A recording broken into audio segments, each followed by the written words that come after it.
Welcome to the Viking Age podcast. It's the official podcast of the VikingAge.com. My name is Schad. I write for FanSided and Zone Coverage. We do this right here on the Viking Age YouTube channel. We're also in podcast form on Apple and Spotify the very next day. So however you consume us, make sure you like, comment, share, and subscribe so you never miss a new episode and we can keep growing our fan base.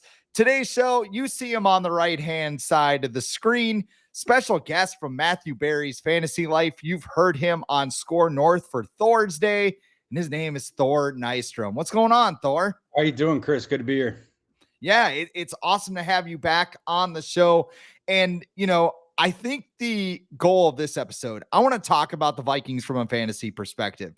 But obviously, I got to talk to you about JJ McCarthy because he was a man on a mission today. Diana Rossini got on the PJ, flew to Minneapolis. Like, I'm gonna expose this JJ McCarthy. I'm gonna show them why they need Aaron Rodgers. And JJ's, yes, ma'am, no, ma'am, whatever. Put on the helmet. And like, all right, let's put on a show. Lights out today by just about every account. Some would call you the JJ McCarthy truther. Others would just call you right. How are you feeling about JJ McCarthy's performance so far during training camp? I think he's had a good training camp. You're going up against a top 3 defense every day and arguably the most creative defensive coordinator that we have ever seen in the NFL. And they were not taking it easy on him. Beyond that, I know for a fact that O'Connell at times will call plays for McCarthy in practice or in the situational stuff that they do, where he knows that the first read is going to be taken away based on the defense. And just to see what JJ does there. So they threw him into the deep end, this kid coming off the year-long injury. And he has definitely not been drowning, whether it's floating sometimes or whether it's outright swimming.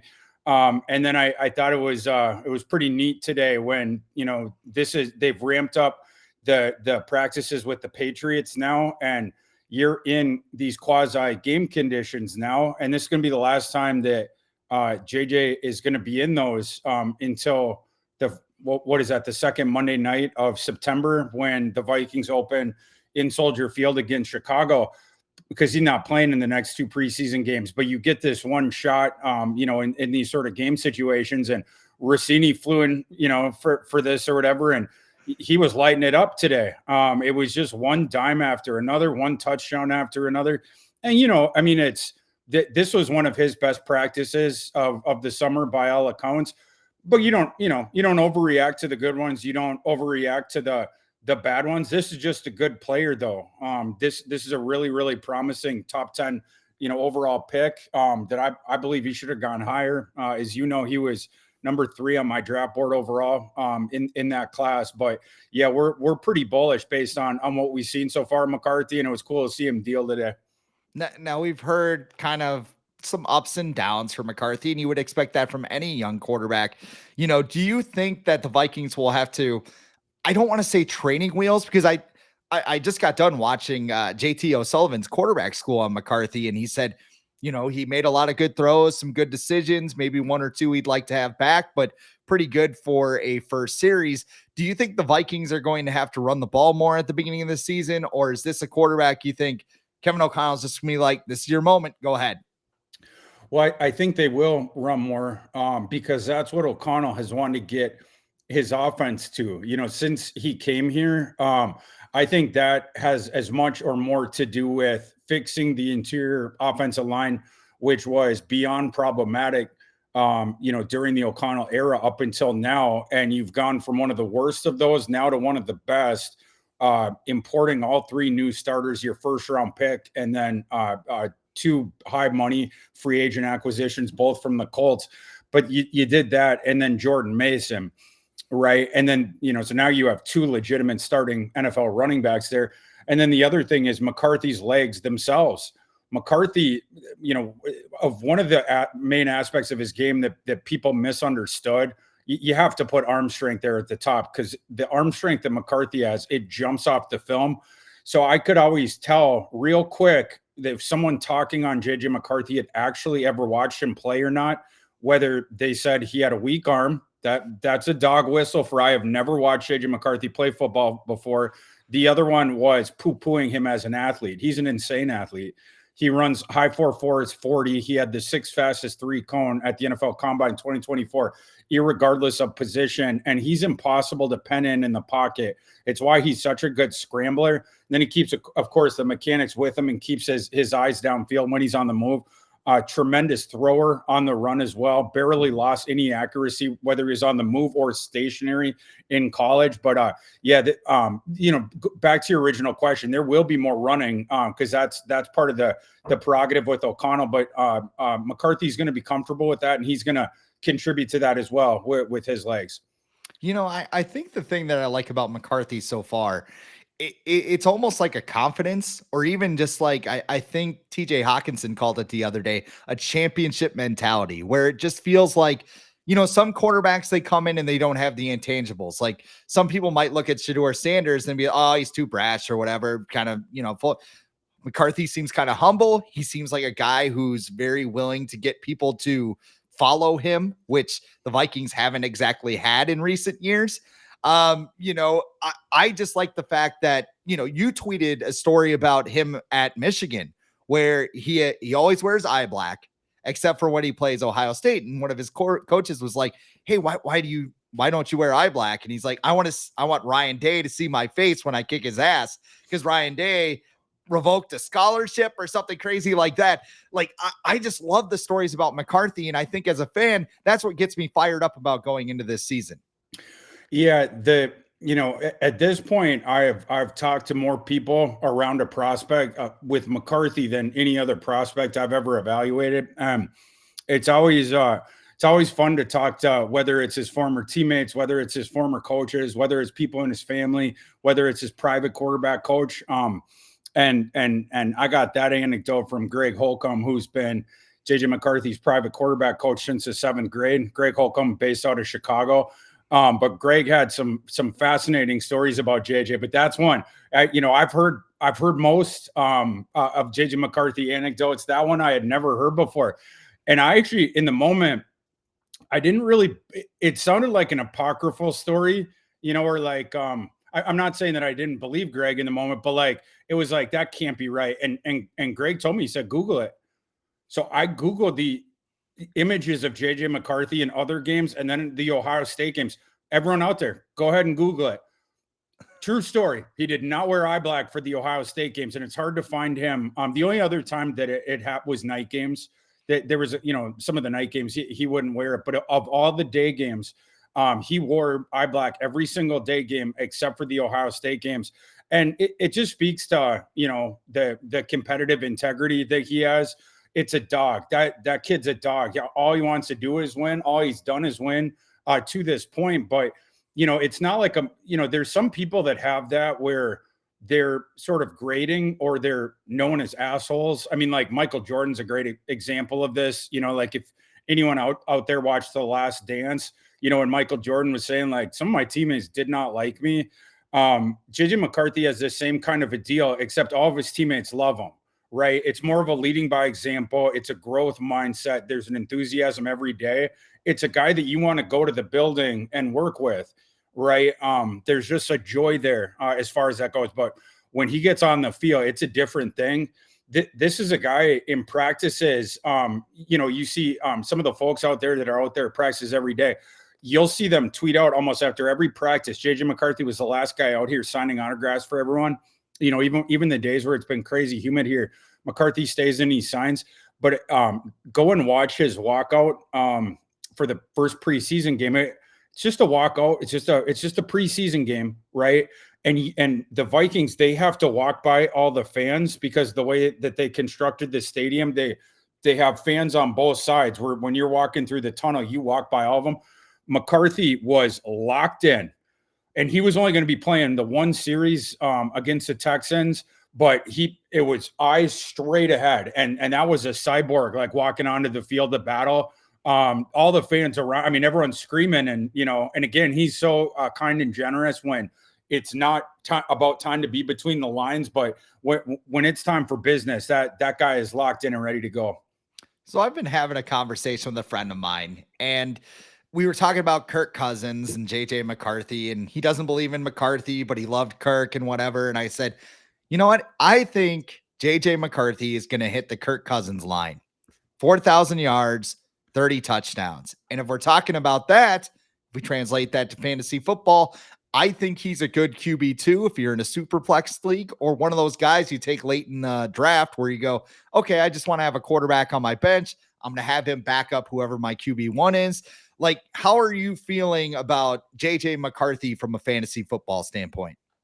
I think he's super underrated in fantasy. I've told this anecdote, but when we got out of last season and then we were in like after the Super Bowl, you're in like February and everyone starts to put out their too early fantasy rankings right then.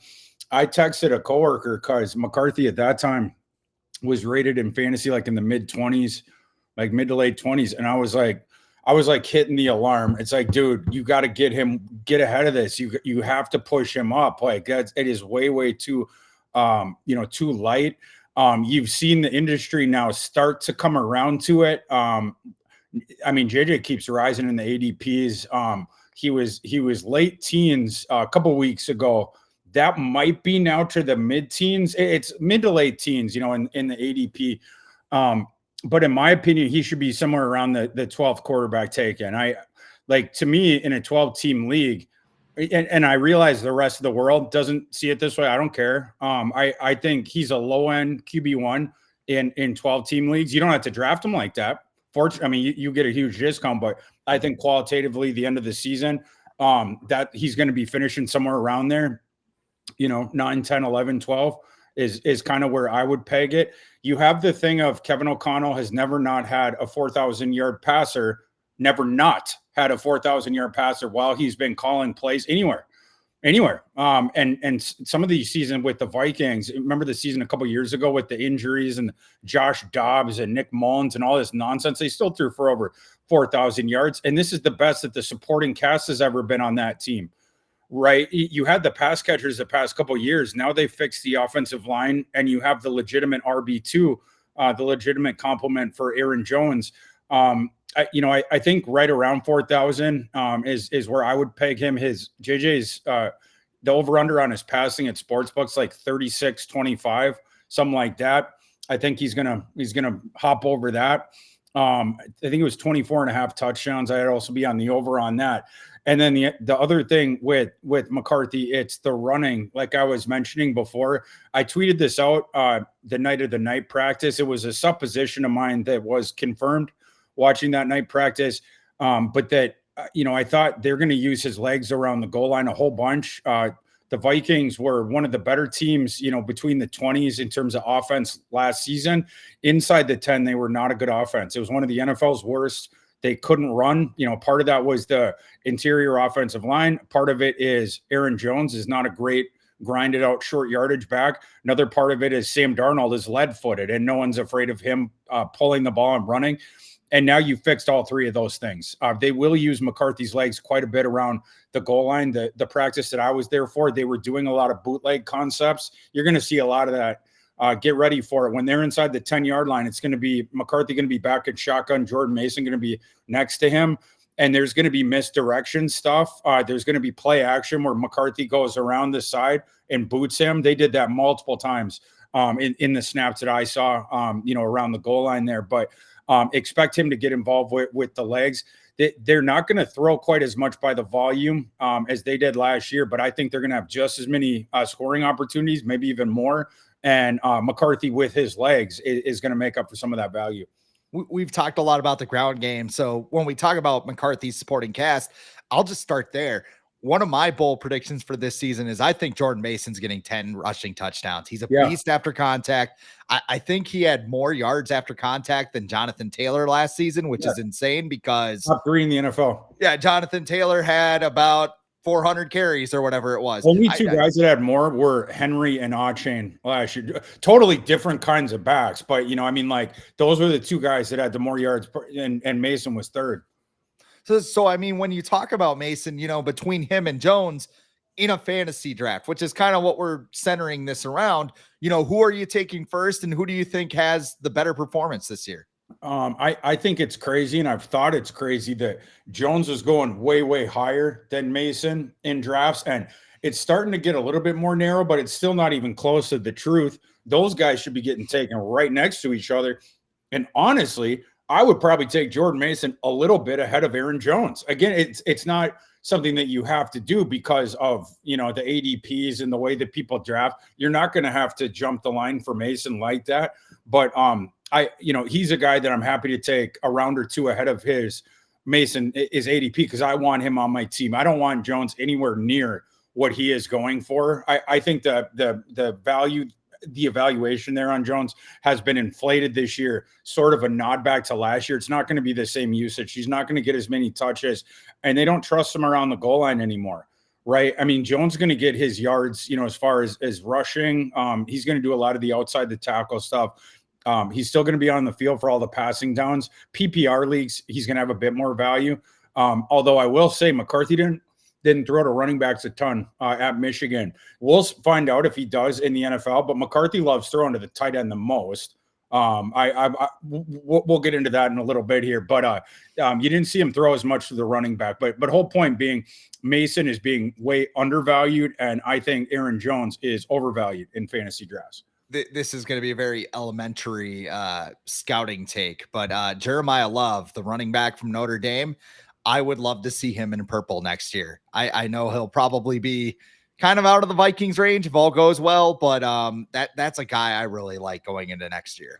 That would be incredible. Jeremiah Love is the one back next year that we know will go in the first round, barring health, right? I mean, obviously he can't be injured, but as long as he makes it through the season healthy, in the pre-draft process healthy, that's a lock first round pick. Jeremiah Love, he's the Genty of the next class. Maybe not quite that high, but Jeremiah Love is head and shoulders above anyone else in the class. The other kid that's got a shot at round one is Nicholas Singleton from Penn State. He's a freak athlete, but yeah, Jeremiah Love, he's going to go somewhere 10, 11, 12, 13 kind of range, I would expect. I mean, maybe upwards of 8, 9, but I'm thinking somewhere around there. I just can't foresee a scenario where he gets out of the top half of the first round, again, assuming health. And I don't expect the Vikings to be picking that high, but if they got access to him, that would be pretty incredible. I agree with you on that. So looking at the rest of McCarthy's weapons, obviously you got to start with Justin Jefferson as well. He's injured, but he had a one-handed leaping catch at practice the other day. So I think he's going to be okay. You got the 101 in fantasy drafts. Are you taking Justin Jefferson or are you taking somebody else there? I don't, for me, I wouldn't take Justin Jefferson there. And, I mean, you can see this different ways, but Jefferson now, he's been out of practice now for a couple weeks. McCarthy has developed really, really good chemistry and rapport with both Jordan Addison and TJ Hawkinson. Now, I know Addison is going to be out the first 3 games with the suspension, and you would expect Jefferson to get pounded with targets in those games. However, we need to see him back on the practice field, all right? Like, and to get acclimated. Obviously, Jefferson and McCarthy have not been on the field together a whole bunch. But yeah, I think I would fade him if you're talking with the 1-1 pick and go a different direction. Do you think, because I saw his over under was, what was it, 1250 right now? Are you going over there, or you think it'll be a little bit lower than that? Oh, for receiving yards? Yes. Yeah. That's tough with the health thing up in the air. If I knew I was getting 17 games, I'd go over. But I think that's pretty close. With the Vikings running more with the hamstring thing right now, some of those different things. Honestly, that'd probably be a stay away for me. Okay.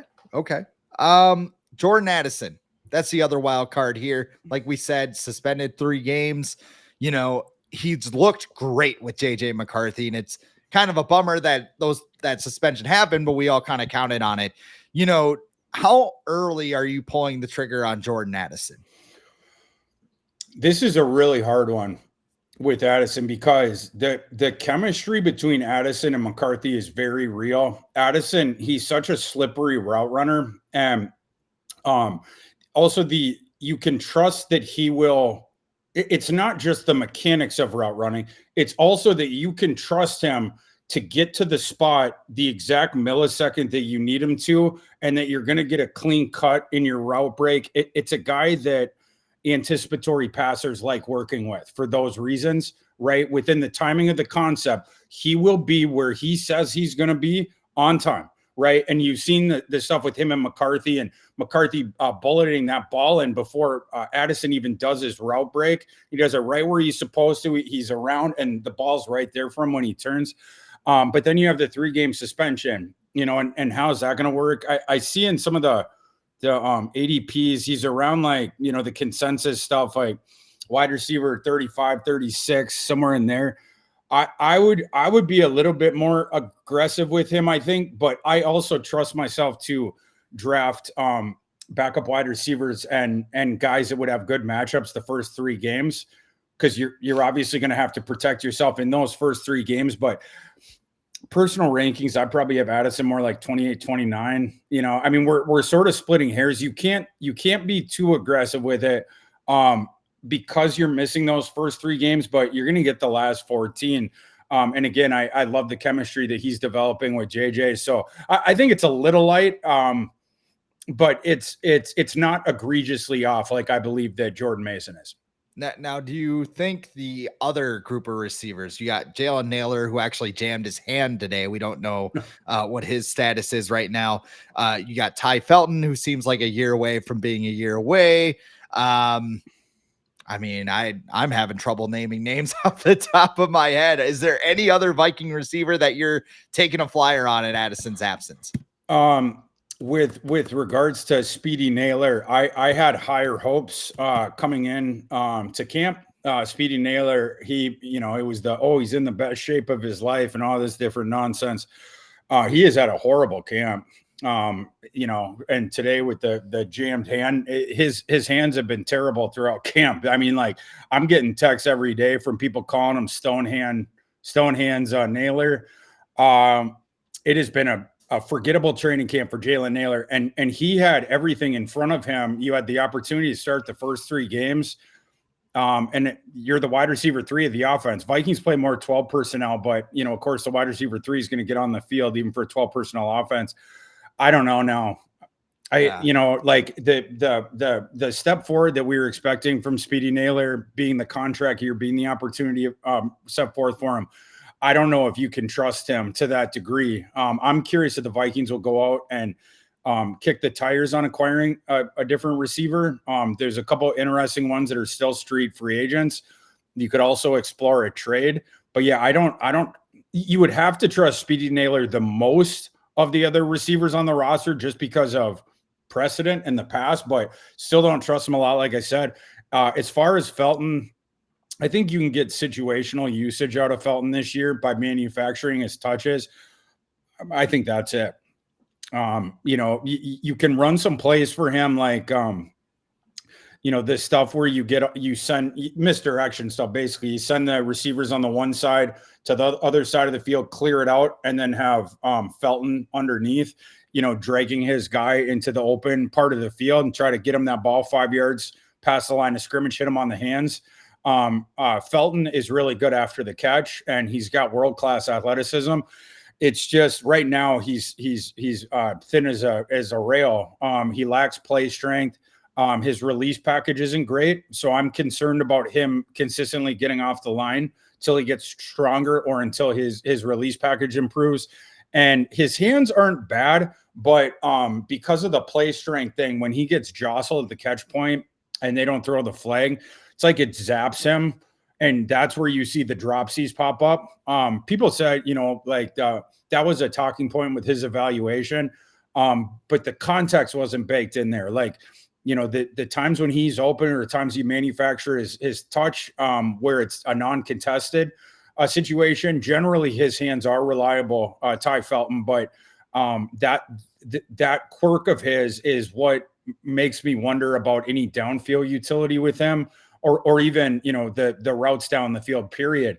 Because it's a guy who's not going to be good right now with the hand fighting that you see in the NFL. It's just they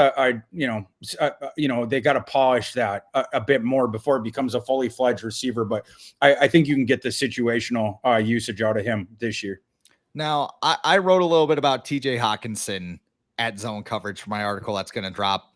I think they're releasing my stuff on Saturday, but just talking about him before the injury, before Kirby Joseph was a heat-seeking missile at his knees.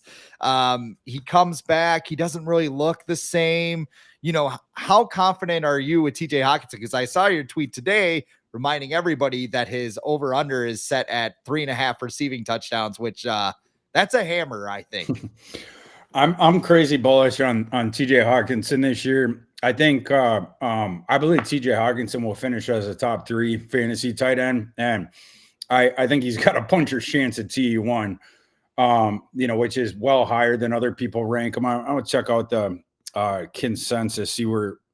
Okay, like he's like tight end 6, 7 or 8, and some of the other ones, but yeah, I think he's going to be a top 3 tight end. JJ, you go back to his 2023 tape at Michigan when they won the national title, playing in a 12 personnel offense, very much like the Vikings have, playing with the 2 tight ends out there.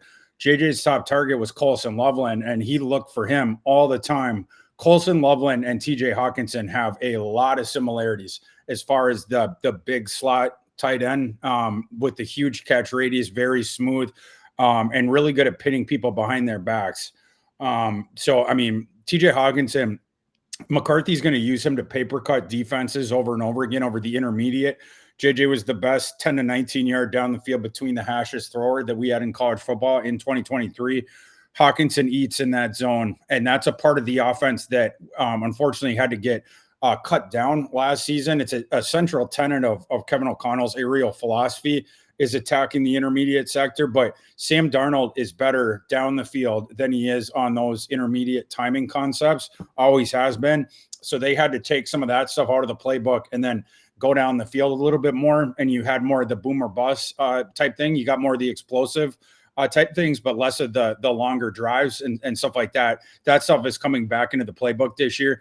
That number of Hawkinson 3.5, it's egregiously low in lieu of the actual circumstances that are at play here. But what the sports books in the market are reacting to is the 0 touchdowns TJ Hawkinson scored last year. Well, that's a fluke. TJ Hawkinson, he missed, I believe, the first 7 games last year. And then I think one game, I think they worked him in off the bench, and then he started the last 9, but it was not a full season. It was closer to half of a season. And then you're working back and, again, just sort of flukish that he didn't end up in the end zone, but that's one of the reasons you're getting a big discount. I believe TJ Hawkinson is going to go over his number, his 3.5 number, his season-long total by the middle of October. I think it's going to be early. I do not think we're going to have to sweat on that one at all. And especially with Jordan Addison out, he'll probably be the Vikings wide receiver too by default. Yeah. So that's another thing that fans would have to look forward to.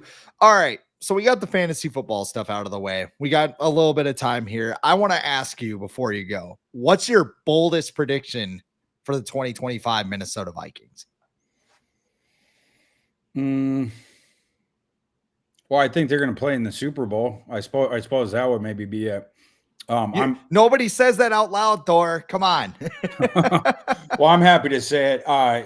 Maybe, I won't go as far as say win it because them the curse and everything and people get on me. But I think this team is really, really good. And, I've stated it from the jump. I think everyone is sleeping on them. It's hard for me to wrap my head around why they're sleeping on the rest of the roster because it's one of the NFL's best. I don't know how many defenses you can put above what they have. Top 3 objective defense heading into the season, and then all the positions around quarterback are so good. Man, you really have to assume that McCarthy is going to fall flat on his face to assume that the Vikings are not going to make the playoffs. He's not going to fall on his face. And that's a team that I think is going to be dangerous in the playoffs, right? I mean, you have one of the great receivers to ever play the game who is in his prime. Addison is coming into his own. You have Hawkinson back now. And again, I'll go back to it. Hawkinson missed the first half of last season. Took him a while to get reacclimated. He missed time in camp. Now we have a full go Hawkinson for the first time in a couple of years. You have by far the best offensive line of Kevin O'Connell his time here. And I think you look at the two play callers on both sides of the ball, you're best in the NFL at that too, between O'Connell on offense and Flores on defense. I think this team is really, really good. Obviously, everyone out there knows that I think McCarthy is way better than, other people were forwarding or whatever. I think this team is going to be really, really good. So you're at Matthew Berry's Fantasy Life. You guys got a lot of exciting stuff going on right now. Tell us all about it. What's going on at Matthew Berry's Fantasy Life? Yeah, we relaunched the site and guillotine leagues are up and running right now. My buddy Paul Charchian, it's been his longtime baby, guillotine leagues, and really fun format that you can go and play at Fantasy Life. And they have a whole bunch of cool stuff for guillotine leagues. I'm on one of the shows with Charge, every Thursday. Funny enough, we record an episode of the Chop podcast and give advice specific to guillotine leaguers. It's Chris, you ever played in a guillotine league? Oh yeah, I like it better than a regular fantasy league. I do to too. be honest with you. Yeah, I mean, if I have a dead ass fantasy league, the worst thing or fantasy team, if I just bomb it, the worst thing is having to drag that thing across the finish line and just being like, I don't really want to check this. I don't want to do the waiver wire. But yeah, and for people out there, it's like all you have to do in a guillotine league is just not finish last in a given week. The last place team in a given week, they get chopped, they get cut, and then their roster goes to the waiver wire. So it's a really cool way to play fantasy because it's like every single week you get a mini auction, with the roster of the guy who got chopped. And we all love our auction drafts, and guillotine leagues basically gives you a mini one of those every single week.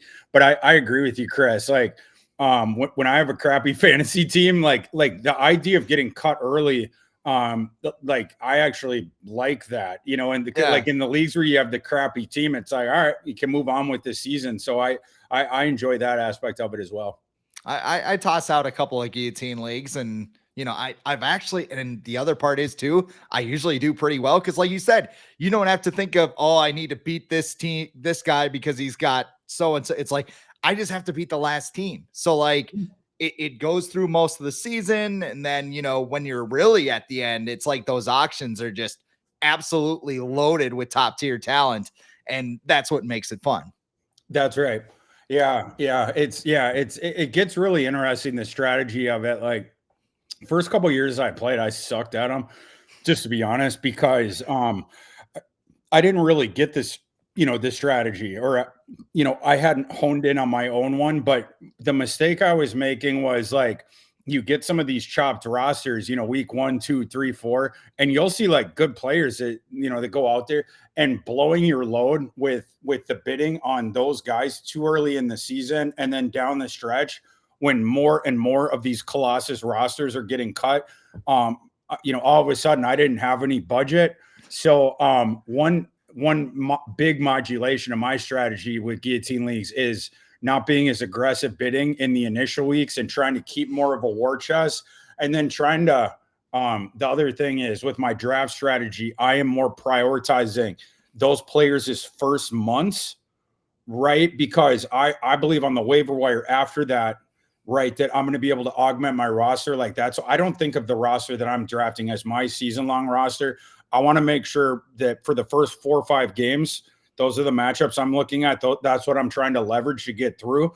And then I hope I can basically get through those weeks without having spent very much money at all on the waiver wire. And if that is the case, and then you get there, now all of a sudden you're going to have more ammunition than your league mates down the stretch. And so last year was my best year of guillotine leagues. I did get a little too cocky. My league with my coworkers, I didn't spend $1 in on the waivers until the third to the last week. So I had this huge war chest, and then Barry. So our founder Matthew Berry, he was the 4th guy eliminated. So then it was the final 3, and it was me, Dwayne McFarland, and Matthew Friedman, and I was basically able to sign, I think it was either the first 5 or 6, the top guys on Barry's roster, right? Because I had so much more money than either Dwayne or Friedman. So I was really feeling myself. And all that week I was talking my smack on Twitter, and like I was texting them like,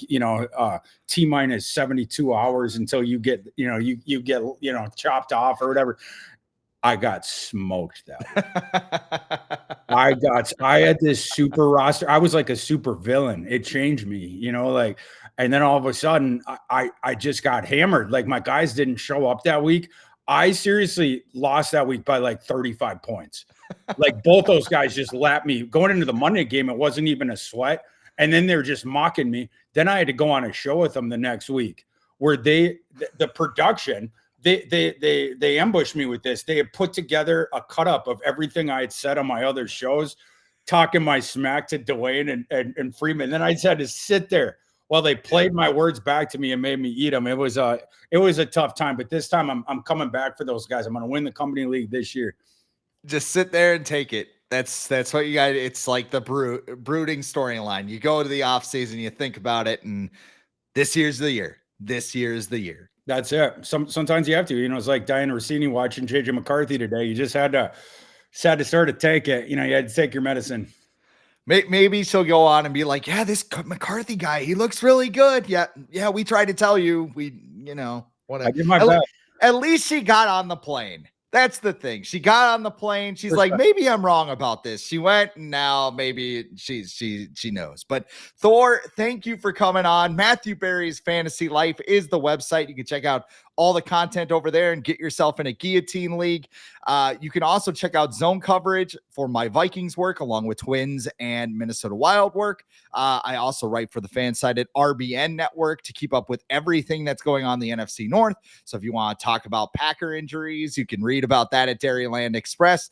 If you want to read about Caleb Williams not knowing what a snap count is or getting people lined up, that's at the Windy City. And then the Lions had the greatest practice ever apparently yesterday, so you can read about that at Detroit Jock City as well. But most importantly, check out the Viking Age. We got all sorts of stuff to get you to the regular season because this is the Viking Age podcast. It's the official podcast of the VikingAge.com.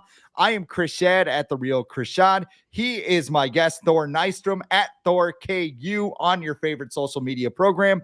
We do this every week right here on the Viking Age YouTube channel. We're in podcast form on Apple and Spotify the very next day. But however you consume us, make sure you like, comment, share, and subscribe so you never miss a new episode and we can spread the word to the masses.